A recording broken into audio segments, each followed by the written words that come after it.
which, by the way, like a luxury plane. Like Antifa's being flown in on a luxury plane. Like he's like smoking a cigar. I was like, what is this? Like, but the fact that they're just shadows, and then he's just running, and you're tracking with him.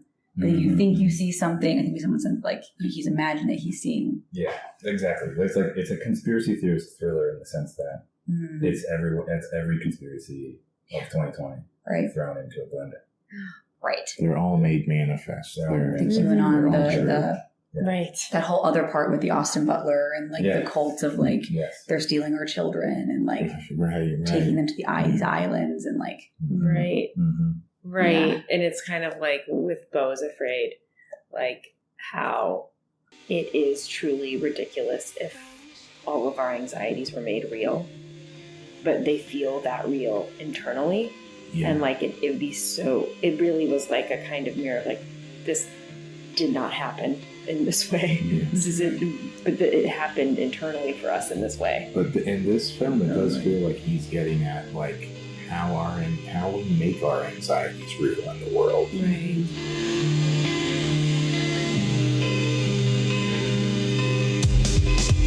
Everyone knows what they're coming to here, I think. Yeah. Everyone's seen one of these Ari Asters. All right, I'll get us going. We're talking about Eddington today, the new film from Ari Aster. And we're going to figure out what to think about this, because you might want to go to the film experts for your opinions about COVID thrillers like this, but some like it unauthorized. And I'm Jay Brooks Young. And I'm Zach Jones. And we're joined by Ellie and Maddie, who we also saw the film with. That's right. This time. Hi. Yeah, thanks for coming on, guys. This is fun. It's going to be different, for every episode we've done so far. It's just been Jay Brooks and I, so welcome. Yeah. Thank you. Thank you for having us. Yeah. So we saw the movie yesterday. Yeah. At the Music Box here in Chicago. That's right. My first time there, that was a fantastic theater. But, so Ari Aster, what's he got us doing here? What were your thoughts, Josh? Jay Brooks. What were your thoughts, Jay Brooks? Yeah. There's really a through line through all of his movies. I'm starting to realize, and it's kind of two pieces. It's the anxiety. It's like what's your life like if you're driven by anxiety that is manifest in the world around you. Especially Beau is Afraid is like all your anxieties are real, you know. The other part is like the dollhouse, which is the Hereditary introduces that, and the mom makes those dollhouses, and a lot of how he directs his films and stuff is sort of, it feels constructed. It's like you get a sense of it being all designed and manipulated by Ari Aster. But so there's like a push-pull there of like, he wants to exert this control, but you can't like eliminate like the things that are going to bring you anxiety, and those are going to come up. And this is also like a really dark film in terms of the light, and especially in the back end, it's a lot of like things moving around in the darkness. That just like, that could be anything, right? That's literally just up to your brain, your anxiety to decide what that is. But he's talking about now COVID, this like recent event, those themes are shot through something very different. I don't know, what do we think about that? Well, yeah, so that's one thing people are talking about a lot, is just that it goes back into 2020 and all of our shared anxieties about that time, COVID. What were you guys feeling on rehashing old memories, collective anxieties, COVID-19, the politics of the time, things like that? I mean, it was interesting. I felt myself like oscillating between, oh, this is too soon, and no, I'm ready for this. Like there were certain parts of it that felt like it just happened yesterday, and other parts that I was like, oh yeah, that happened a long time ago. And there was something kind of nice about actually addressing it and having something that really kind of validated a lot of the feelings of that time. But I also felt a sense of being, I mean, not that we're ever fully extricated from that time, but I felt enough distance in myself to actually be able to look at it a little bit differently than maybe I have, you know, even last year. Yeah, I felt more ready to see a film like this, I think, and more in a state of like being curious about it instead of triggered by it. I feel that, yeah. And I wonder with past sort of like traumatic events, like, I don't know, JFK assassination or things like, would people feel that way where it's just happened and also it seems so far away? Or does social media like kind of distort those feelings in some way? Like, we feel like we've experienced so much of it because we were kind of hooked into this like social media, constantly processing it, but in a shallow way where it just sort of fills up our heads. Yeah. Well, no, I thought that social media was a really actually important piece of this film. Like, I think even in the movie, I think we talked about it a bit, like every subtext of the movie is all social media. It's conspiracy theories, it's articles, it's a million tabs open on your web browser. You know, there's all this like fluff all the time that's clouding up and, you know, crowding up every space of the film. And even in that way, I felt like, I think my experience of it was, at first I felt like it was too soon. I also felt that it wasn't doing anything new. Like, at first I was like, is there even a new idea being given here about it? Or is it just regurgitating the experience back at me? But then as I began to think about it, I was like thinking about how each character, you know, because of social media, because of all the crowding of information, becomes this like, I think the word I was using was like caricature of themselves. And then it shows like these caricatures in social media, and how social media is actually was the fabric of 2020, and how we got all our information because of the isolation. You know, social media was the only way to connect. So people dived in and like an increased scale, and it became your way to access everything and even your emotional connection. So I thought it was like, it kind of felt like a lot of like, you know, throwing stuff into the movie that like made it really even more anxiety inducing, because there wasn't any breathing space because it was all social media, which is maybe the experience that we had and are having about social media. So yeah. Right. Yeah. So as a viewer, you're watching each character interact with social media, whether it's YouTube videos, things like that. So you're given a kind of, you're given knowledge that the other characters don't have of each other. And that's sort of the way that I think reality is, and that he's painting there in an interesting way. Like, social media acts as this kind of villainous entity, or kind of antagonistic entity, of which we then present ourselves differently from. So we're peering into these very extreme conditions, right? On all sides. We have talking heads, we have Twitter trolls, things like that, and we have to deal with that. And then we're all kind of trying to process it all, but then also presenting some different thing than what we've been. So this kind of, I don't know, anxiety of having to hold all of that while also being a decent human being is a challenging thing, and it's on its extreme level is this film, right? Like, when chaos really unravels to the furthest degree. Yeah.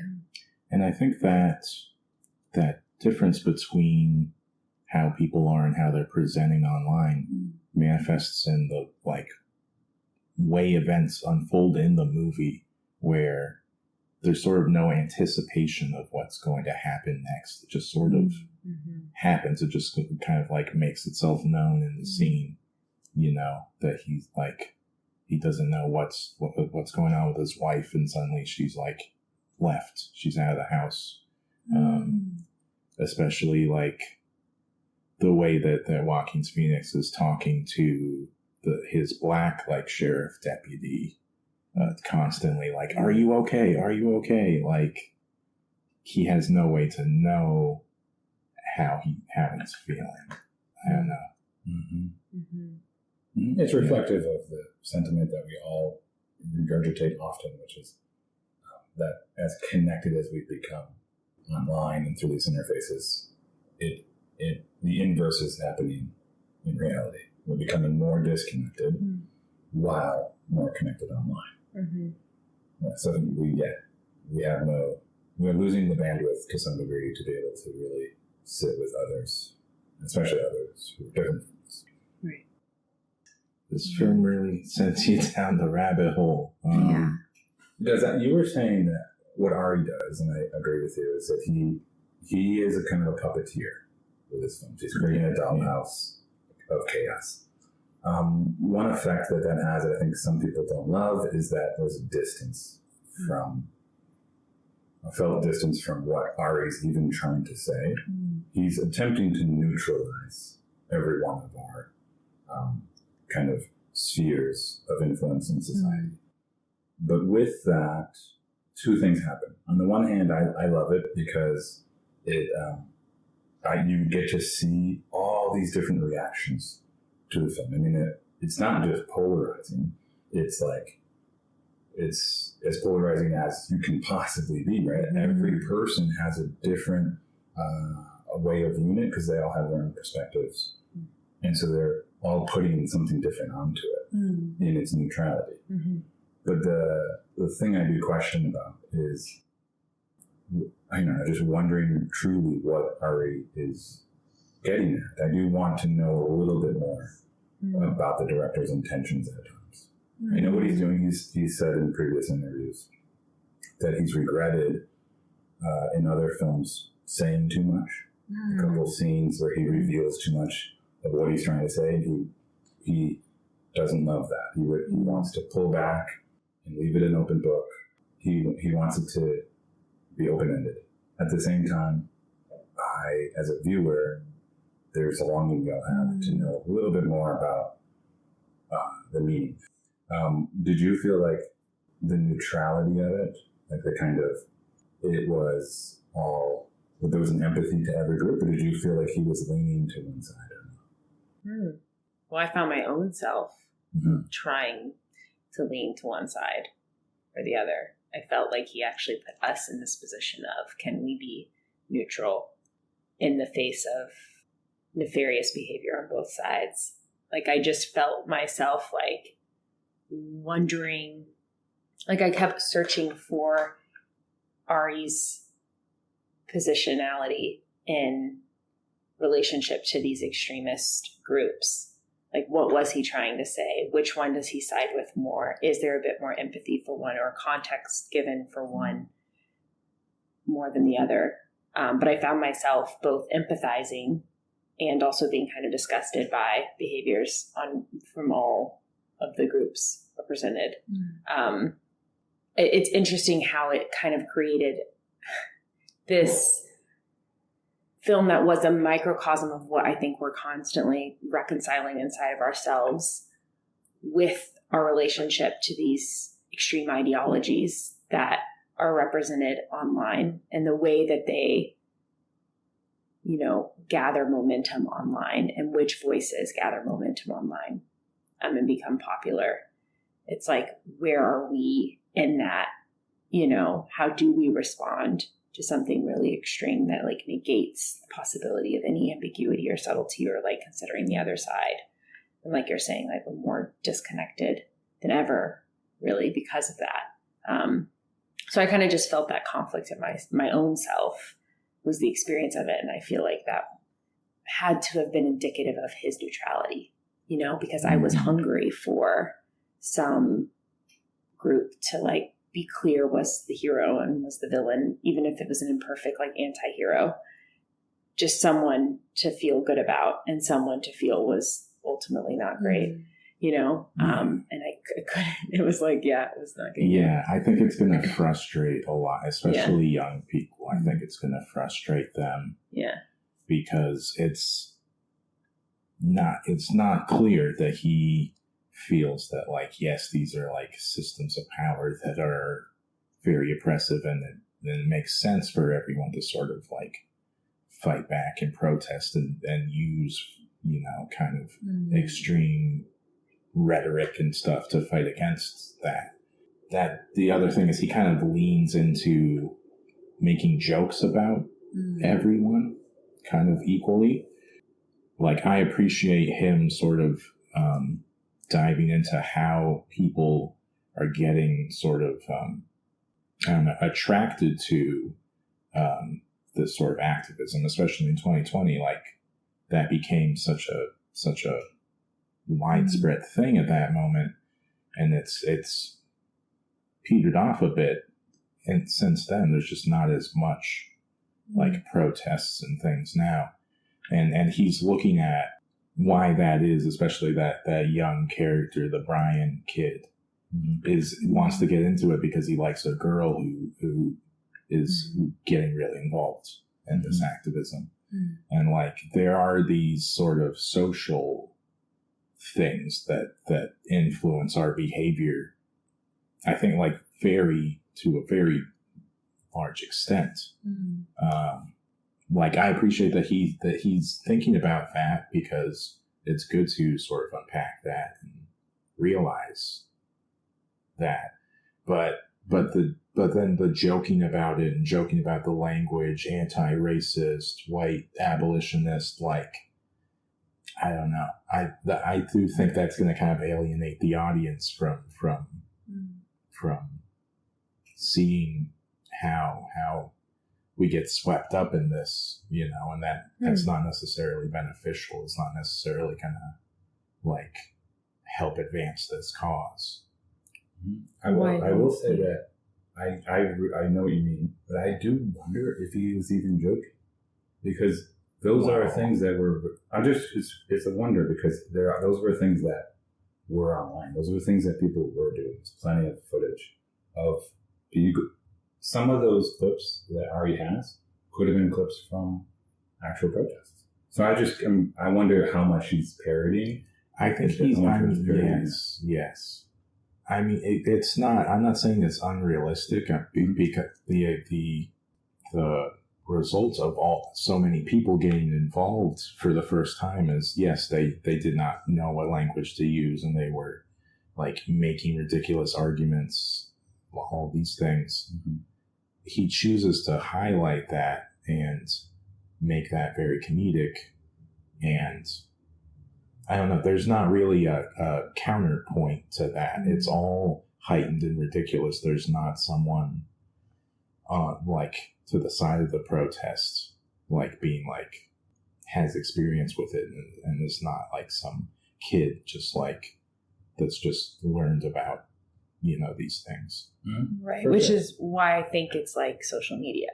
Like, I think a lot of times those more nuanced, more articulate voices that aren't platformed as often, right? Like, there's a lot more of these kind of enclaves of like really kind of arrogant, younger, on both sides, like kind of individuals that love to just tweet a ton and like post a ton and call people out a ton.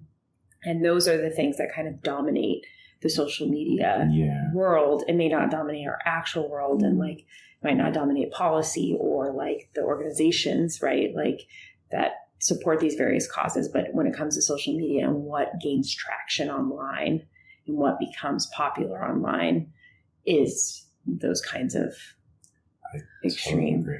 Yeah, it's almost like though these characters aren't they're comedic representations, but they're comedic representations about what the other side views them as. Like that is like an emblematic of how a Republican or a conservative person would view these protests and view these people. And then we're like, okay, we're going to create that out of that. And then the same thing with the bumbling, cop. Like he's, doesn't know what he's doing. His department's ineffectual. And that is the view of conservatives from the other side. And it's like they both become the worst argument of that side. And it's almost like because that's what social media does. It takes like the most heightened, it takes the worst argument and argues against the worst argument. And he then takes all the worst arguments and puts them into a playpen and they fight it out. Right. And it's almost, and that's why it feels, I think it's why at first it felt like this felt just like the most baseline experience of it. We get it. These people can't understand each other. Right. They're shouting at each other.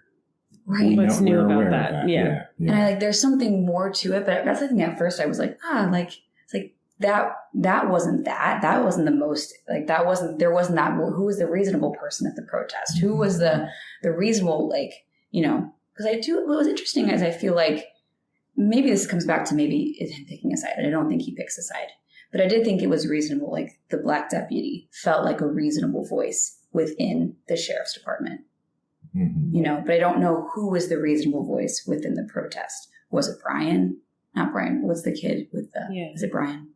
When he gets involved with the because the girl. Like, who's the reasonable voice on their side? Because I feel like if it's supposed to be neutral, if it's supposed to be taking, there should be a reasonable voice within each camp. But you're right. There's not really a reasonable voice within the protesting mass. But I think that I do think that that's kind of, it's like. He wants us to get caught up in that because our whole last 5 years has been about that, right? Mm-hmm. Like, what is our relationship to these extreme ideas and villainizing the other, not understanding the other, like all these different things. And what's gone invisibly is the platforms that propagate these ideas, right? We're looking at the people that are creating the ideas and we're like, you know, and looking at all these things, but kind of like what you were originally saying, like the actual real villain is social media. And so I think that for him, it was like, it wasn't actually about the content of the people as much as it was actually looking at the backdrop, which created them, which was social media, you know, as the true villain. And in that way, it felt new to actually really recognize that. I mean, obviously we know social media is toxic and like we have these kind of terrible relationships with it that are talked about all the time, but there was something in relationship specifically to those ideologies that I think was ultimately the thing that could create empathy for both, you know, and create context for both, and could be kind of like, he is the reasonable voice in a way, you know, by saying, wait, like maybe it's this other kind of invisible force that's the problem. Yeah. And that bookends the film, the like data center that they're building, AI, farm, whatever it is. And that becomes the back burner issue while all of this is going on. And it gets built at the end of the film and no one cares. And that's going to continue to be the engine of social media and these things.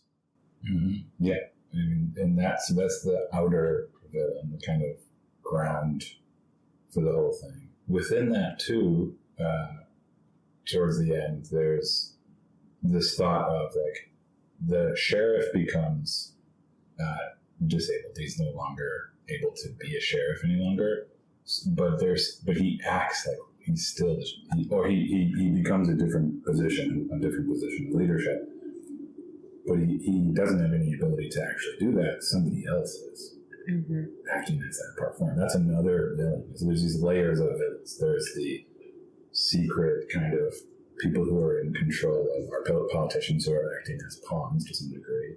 And then there's tech and data and things like that outside of that, who are gathering an unbelievable amount of income and money from the normal average citizens, which we've just watched an entire movie of yelling at each other the entire time. The real villains, as he casts this, are the ones who are outside, who were never in the movie itself, which is a reflection of sentiment that we all discuss all the time. Like, here we are, kind of the conservatives versus the Antifa versus the whatever.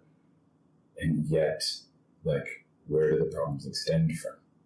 Is it from the people?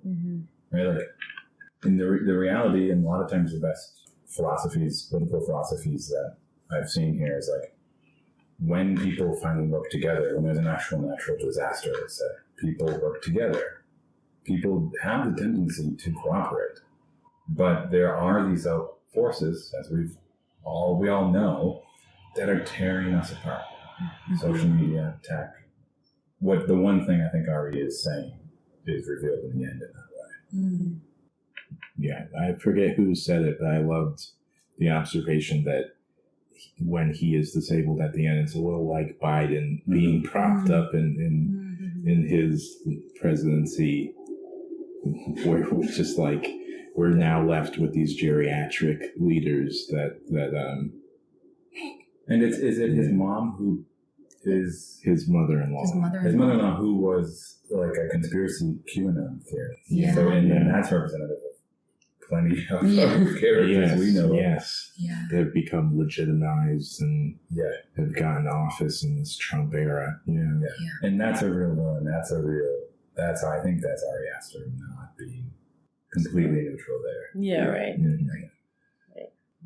What are your thoughts around like the use of guns? Because obviously guns were such a forefront. It was used, by Joaquin Phoenix's character, so the far right, hypothetically, but then also Antifa, obviously, far left. So I'm kind of curious what you think was being said about guns. Well, that reminds me of one other thing I was going to say. This is a Western.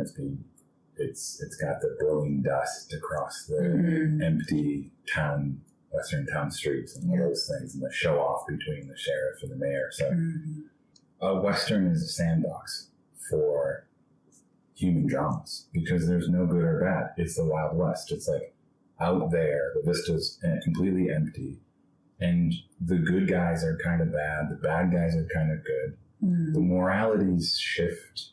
You're always kind of like wondering who's really going to turn out good and who's going to turn out bad in the end.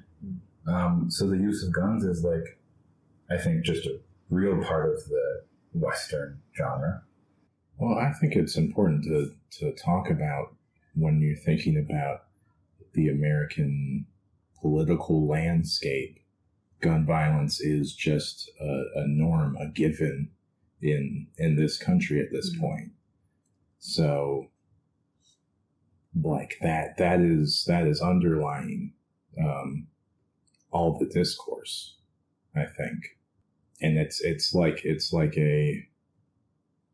source of anxiety. It's right. Well, yeah. When Joaquin is running from the Antifa, which are now going after him, and it's an extremely dangerous situation for him, he runs into a gun shop, and there's this tracking shot where he goes into the door, and Ari pulls the camera back, and just for a good amount of time, you are looking at just the big advertisements for this gun store, almost saying like, so this becomes the urgent kind of the need for this character, and it's sad and it's depressing, but that's what these characters the violence, any sort of shooting that happens, kind of reinforces the thought in people's heads that they probably need to protect themselves, or that's going to be the only possible way that they'll be protected if something happens to them. And Joaquin Phoenix, the sheriff, after the Pedro Pascal assassination, he's like on, I don't know, just on social media or something saying, everyone's going to have their guns tonight, and if any of these protesters go in anyone's houses, they're getting blown away. Be sure of that. Like, It's just so interesting in that moment, though, because he creates the reason and the fear for the need for the gun, and then tells them to arm themselves. And it's these ways in which, like, fear propagates chaos, but like there's an origin there. Like there's like, why do we believe that we need guns? How do we trace that back? And it just perpetuates itself. Like he created the circumstances by which he's then telling people to arm themselves against him. But it's like so meta in that way. Yeah, it also kind of reminds me of like, and this is obviously me being biased, but like, I mean, I guess all media platforms do this, but I'm just thinking about like how Fox News will put certain things in a specific light to stoke kind of hostility towards liberals, and liberals will probably do the same thing, like MSNBC and stuff, these like platforms that have very specific ways of curating things, and even like lie by omission, as a way of kind of casting the other side in a certain light, and to kind of also propagate their ideas as being the best way to deal with them, when really they're introducing them in a very fragmented kind of deceptive way that isn't even the full truth about who the enemy is. You know what I mean? Or the thing that they're trying to resist. Well, it's even in that way, it's like, I think maybe exactly mentioned it, like, is Antifa even real then? Or is this all fabricating? Yeah. Like, is it just these like shadows and these anxieties of his mind that were like, he's crafting as this like figurehead of like in this moment of news media, or he's crafting these anxieties for us to be scared of. But then you create the anxiety, which then perpetuates the violence because people are afraid, but you started the anxiety out of this thing that you said we should be afraid of. Like the fact that Antifa the whole time, you never see a face, you maybe see a body until the very end when he's walking towards him. I think that's the first time you actually see it you even see their face. See his eyes. See his eyes maybe? Yeah. No, I don't think so. I think it's cut. Like even in the airplane shot, like you're tracking down the airplane aisle, which by the way, like a luxury plane, like Antifa's being flown in on a luxury plane. I know. Like he's like smoking a cigar. I was like, what is this? Like, but the fact that they're just shadows, and then he's just running, and you're tracking with him. But if you think you see something, I think someone said like he's imagined that he's seeing. Yeah, exactly. It's a conspiracy theorist thriller in the sense that it's every conspiracy of 2020 thrown into a blender. Right. They're all made manifest. They're QAnon, right. That whole other part with the Austin Butler and like the cult of like they're stealing our children and like taking them to these islands and like right. Right. And it's kind of like with Beau is Afraid, like how it is truly ridiculous if all of our anxieties were made real, but they feel that real internally. Yeah. And like it'd be so, it really was like a kind of mirror of like, this did not happen in this way. Yeah. This is it, but it happened internally for us in this way. But in this film, it does feel like he's getting at like, how we make our anxieties real in the world, right? How we create this height, this kettle of like bouncing off of each other and frightening each other. Like I think almost every character is sort of being indoctrinated through as this movie goes on. Especially the Joaquin Phoenix character, it feels like.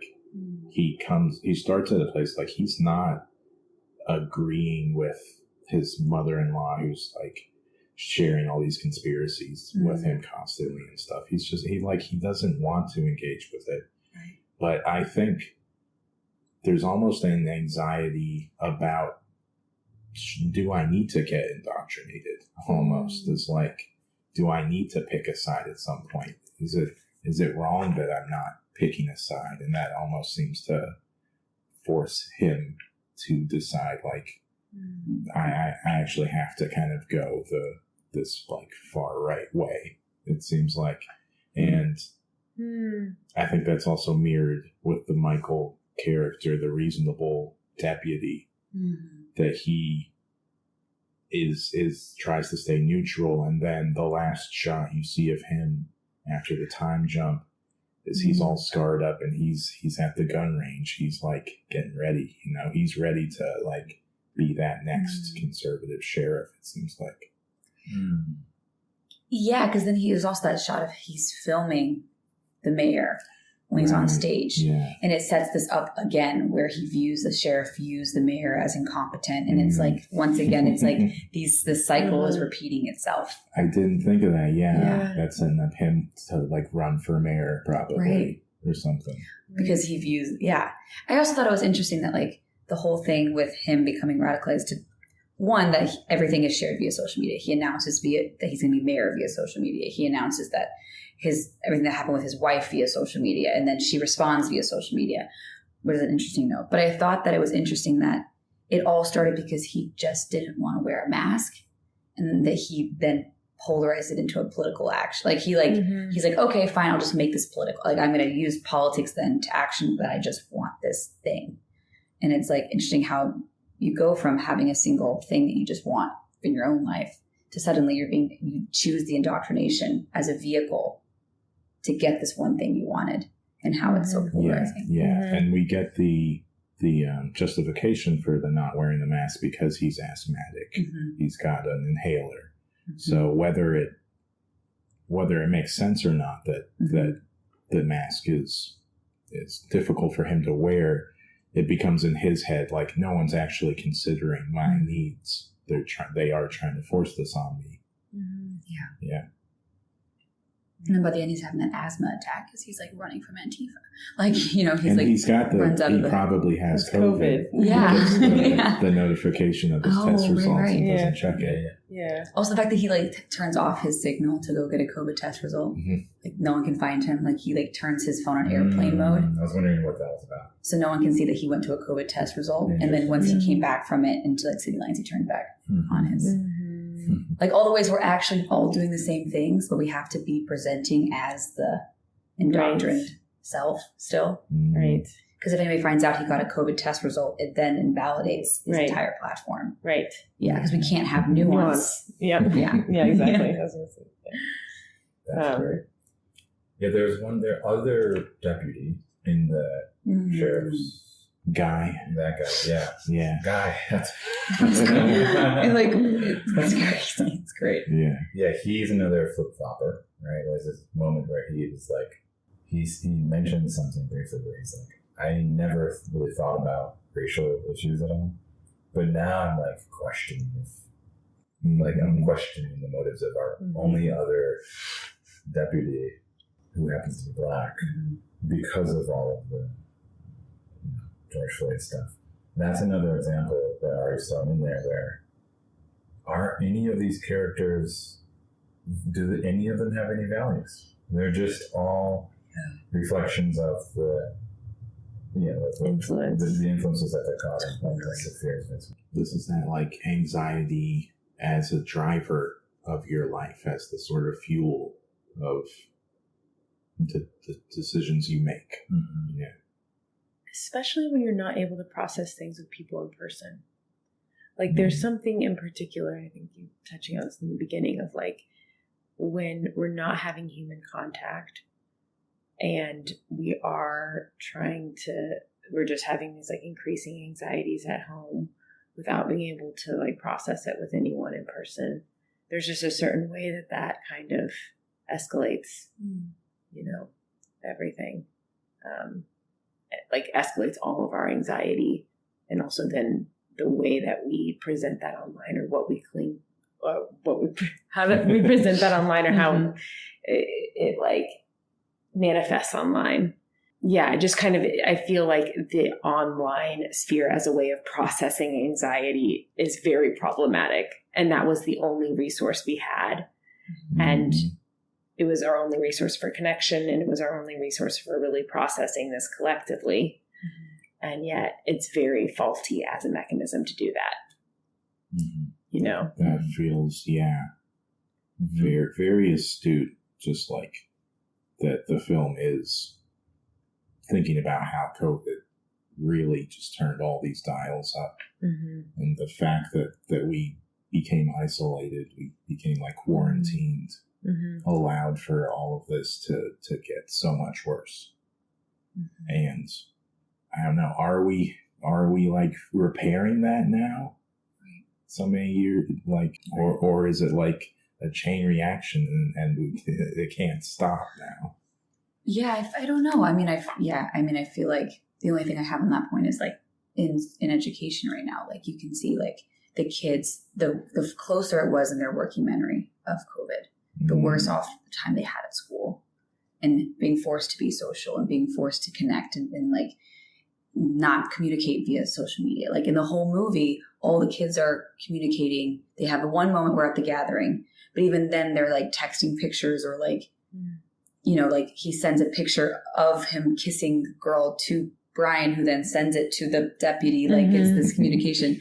But the further we've gotten from COVID, it's almost like it like becomes diluted in the working memory. Mm-hmm. But are we doing actual repair? And in this movie, it's like you see actually how devastating the distance. And I was thinking earlier, like actually making it also a Western in a deserted town. The mise en scène is really spread out. Like you really feel like you feel the social distance. You know, like there's really a lot of space.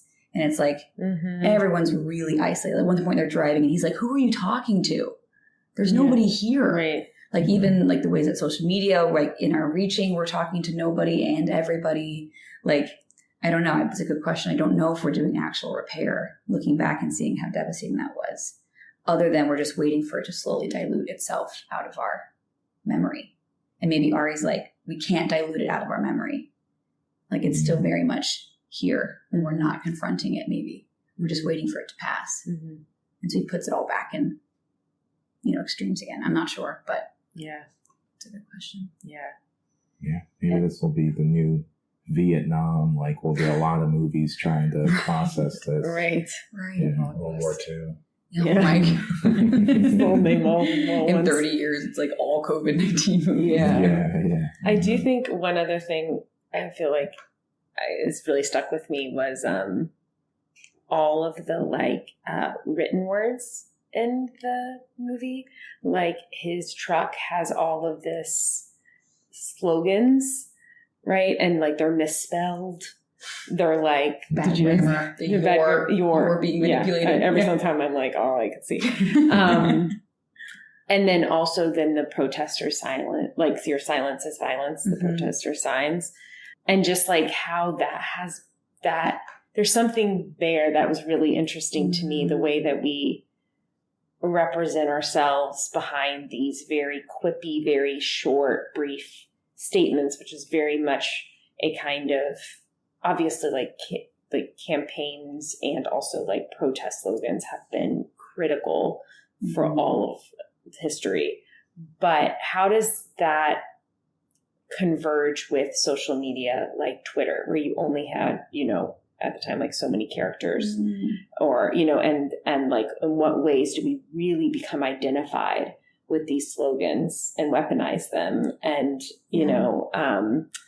they become this kind of avatar of yourself or something, I don't know. There's just something like, and then, the fireworks song, like all these ways that we kind of like use certain ways of representing ourselves, Well, even just a total side note that I'm thinking about it is like the Pueblo sheriff sees his handwriting in the police office. I thought this was what happened. Like he saw his handwriting with the slogans and correlated it to the slogan marked in red spray paint at the crime scene. He becomes, in his handwriting of the writing of the slogans in the police office, in the writing of the slogans at the crime scene, he becomes the avatar of himself gives him away.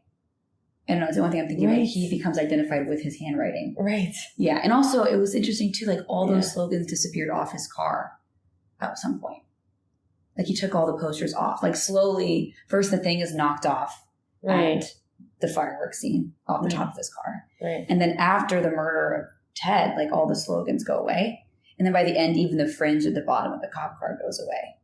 And there's something in the slogans, there's something in the posters and the iconography and the It's almost like is he willing to do it when it's not powerful anymore and it gives him away in some way? You know what I mean? It started to when he started to feel kind of belittled or kind of dismantled in some way, they started to be stripped away. And also maybe weren't useful anymore. Right. Yeah. I mean, what did you all think in terms of that? Like the language, the text that was kind of floating throughout the movie.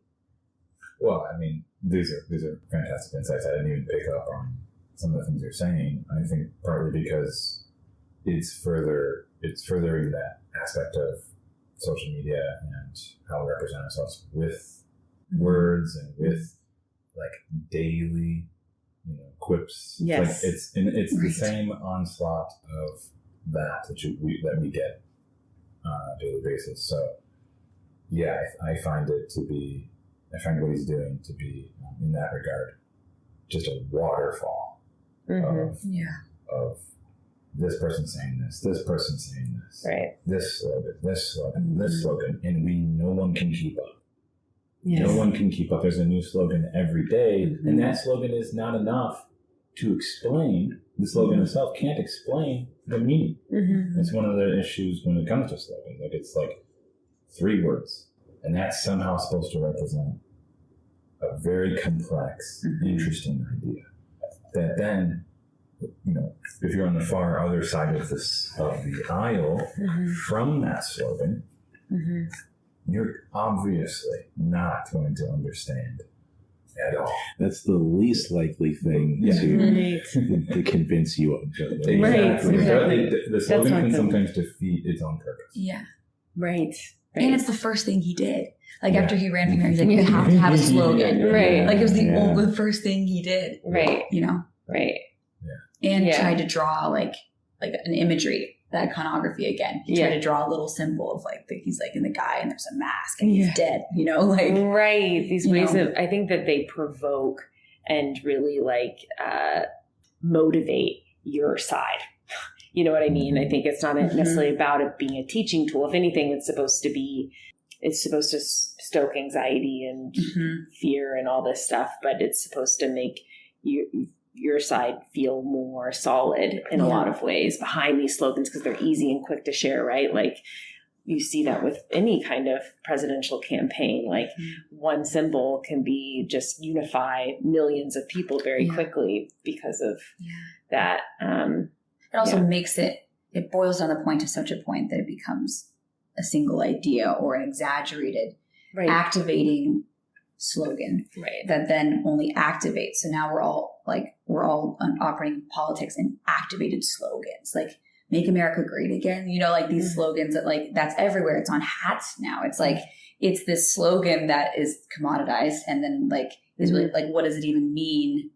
And it could mean something different, but it's used to activate people to be, not their worst selves, but a really intense, polarizing thing, because it's this tiny little idea. To them to be reactionary. Yes, right. That's the word, exactly. Yeah. And social media has reinforced that habit, has made it that you're meant to have an immediate emotional reaction to a thing. And that's how it gets engagement. Yeah, exactly. And that's how the thing keeps churning. The data center runs on the fossil fuels, and it runs on everyone participating. Yeah. Right. It's it's like a little matrix. We're just feeding the data center. We start the data center, all of it, all the engagement online just feeds the data center. In the end, all that's the data center. A lot of later Westerns, the villain is the capitalistic society, the capitalistic capitalistic system. Here it is the tech and AI and data harvesting system. Yeah. I mean, that is an extension to some degree of the capitalistic society, but it's kind of a whole new beast. And if you really focused on that last aspect, I think you come away with a villain that is one that we all is very real, and it's very on everyone's minds. Yeah. So I think in some sense that's the scariest. Yeah. It's so scary that we often don't even really want to think about it too much. Yeah. Because it's that scary. It's hard to imagine what's the solution. Just everyone unplugging doesn't feel like it fixes things, and it feels like it leaves us weaker. We have to have conversations. We have to kind of figure this stuff out and keep each other aware of how these systems are working against us. We still need to learn. We still need to be engaged with news and things. I think we have to be doing stuff like this. We have to be having long form conversations to counteract all that quick reactionary stuff. In the movie, I mean, you basically no one does that. And also the whole time you forget about the data center. You forget it entirely. you're in the drama of the everyday scene in which no one's having long form conversations. No one's talking with the data center. The only point the data center is mentioned is on that Zoom call with the mayor, and she's trying to bring it up, and he goes, okay, next question. Mm-hmm. Right. And then it's talked about subtly when the sheriff goes to visit her, and they talk about it a little bit for like 30 seconds, but he's just using it as a platform piece against somebody else, not actually as a main goal. Right. And so, yeah, we're not talking about it. We're allowing it to be forgotten, which only increases its power, which only then increases the general anxiety, but then no one wants to talk about it, so that it just builds. Mm-hmm. So it's so, Mm-hmm. yeah. Right. Totally. Yeah. It's like not mentioned at all, and yet it's the bookend of the film. Mm-hmm. Yeah, the issues that all of the characters are dealing with, that we all dealt with through 2020, and some of the issues we still deal with today, are important, right? No doubt they're important. That's why we get so reactionary and so affected by them. But there's other things that are also super important, potentially even more deadly or risky, and Or urgent. and it's not talking about it all. And getting in the way of these actual conversations, having a solution. Like, I feel like it's like Yeah. there's so divide and many, conquer kind of. right? Like, Yeah. okay, like if they could sit down, and if we could sit down and have a real conversation across the aisle, if these two sides in the movie, if they could talk, if the mayor and the sheriff could talk, maybe there could be this moment of like compromise and understanding and discussion of like, you know, but there's not. And it's like, I don't know what I said, it works to divide. Mm-hmm. Mm-hmm. Is that what I said? Mm-hmm. Yeah, it simultaneously divides us, and then in that division, the division that is created is not of that, so it's out of sight, out of mind. Mm-hmm. We're divided amongst other important issues. But that could be more solvable if that wasn't dividing. Right.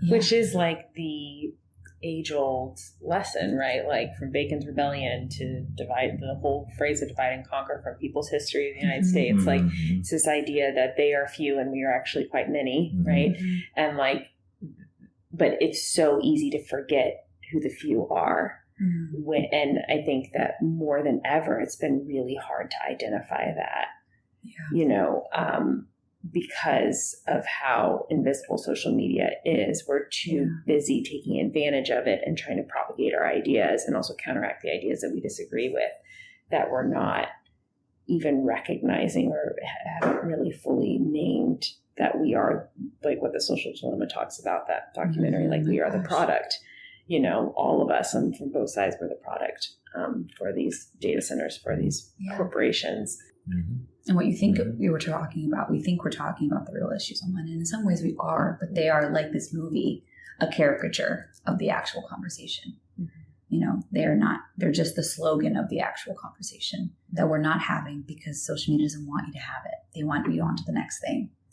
Right. And it's also really interesting, like what you were saying about how when he's like on the microphone and he's like talking to no one, like I feel like unless you do have some huge following, which is actually rare in the scheme of things, but everyone acts on social media like they have a huge following and that they're talking to like millions of people that really are recognizing what they have to say and are like listening.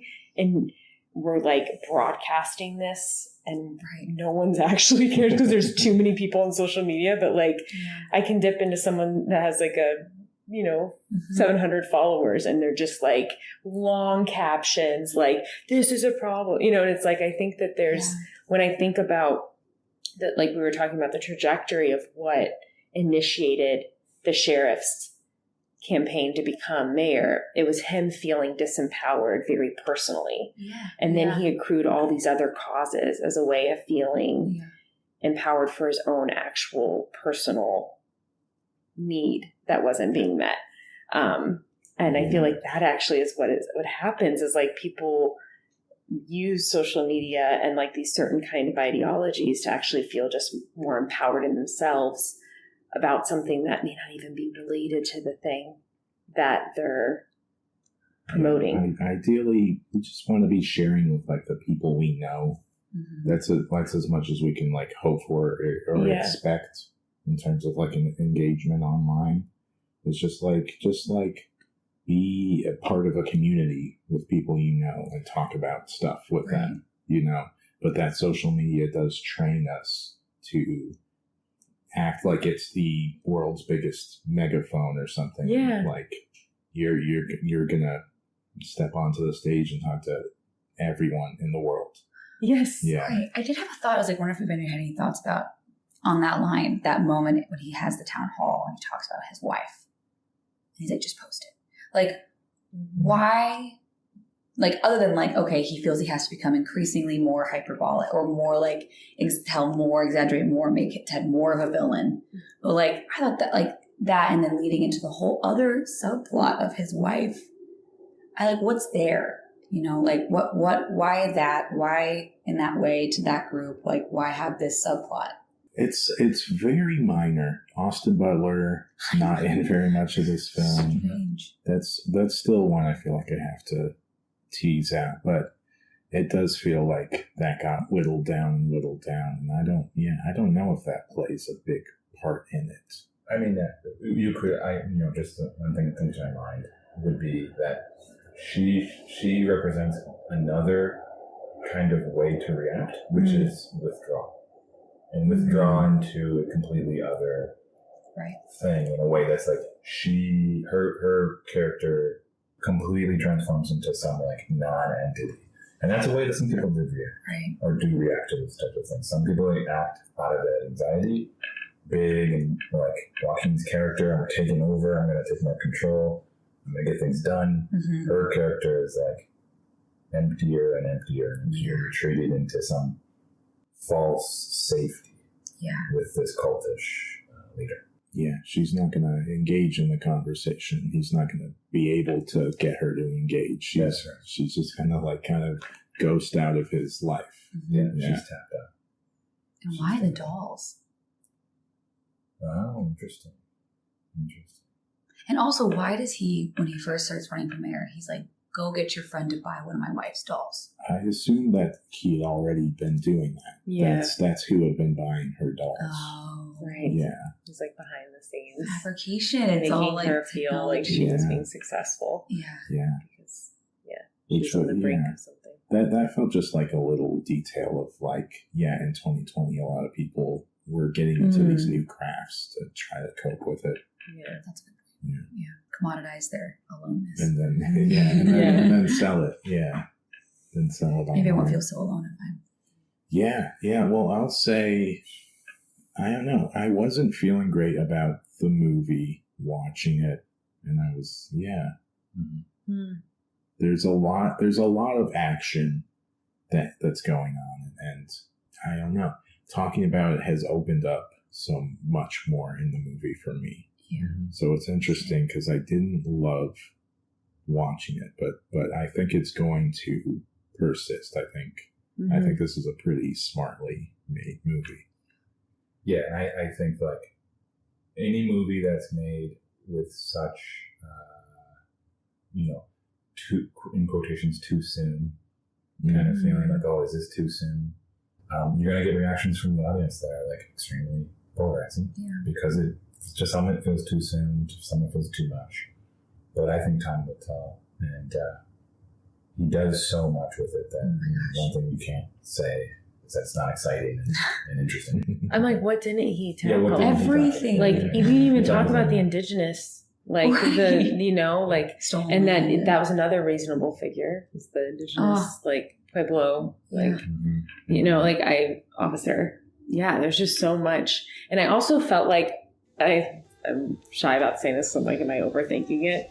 But like the last scene where he's like shooting the sniper, like he's hitting the target, and it like has these different kind of framing of the bullet holes.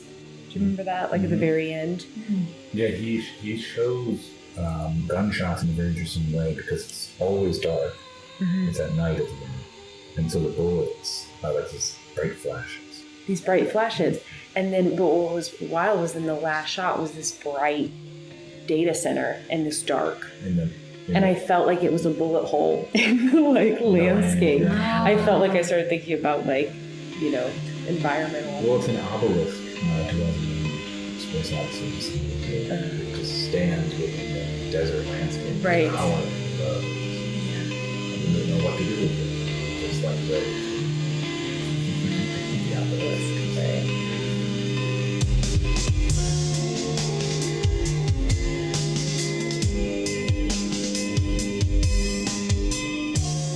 Thanks for this joining is fun. Yeah, this is great. Yeah. We'll have to do it again sometime. Yeah. Thanks for having I us. would love it. Yeah.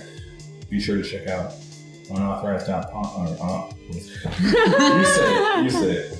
Go to unauthorizedpod.com.